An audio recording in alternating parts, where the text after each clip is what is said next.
Çin'den sipariş verdiğimiz 8 wattlık 5 volt Type-C girişi olan taşınabilir bir lehim tabancamız var. Aslında lehim kalemi olarak geçiyor.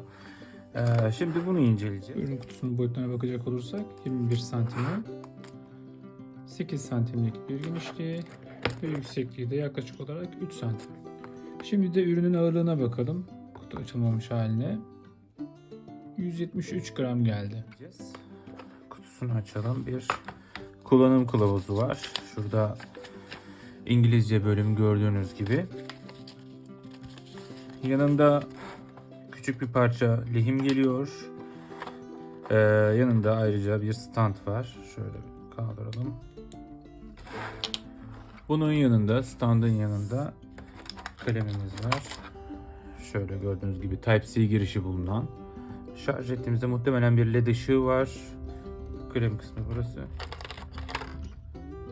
USB'den Type-C'ye şarj bölümü.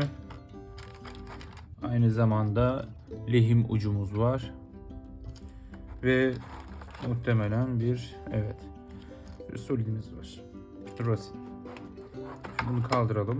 Ürünün kendi ağırlığına bakalım.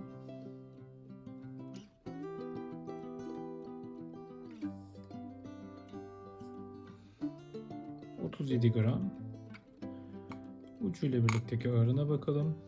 Yaklaşık 1 gram da o. 38 gram geldi.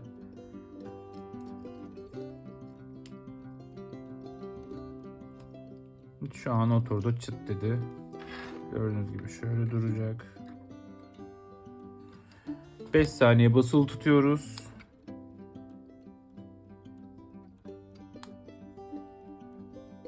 Bir kere bastığımızda birinci kademede yanıyor. Birinci kademede 300 ile 330 derece arası. Daha sonra bir kere daha bastığımızda 340 ile 370 derece arası. Son kez bastığımızda ise 380 ile 400 derece arası ısı üretiyor.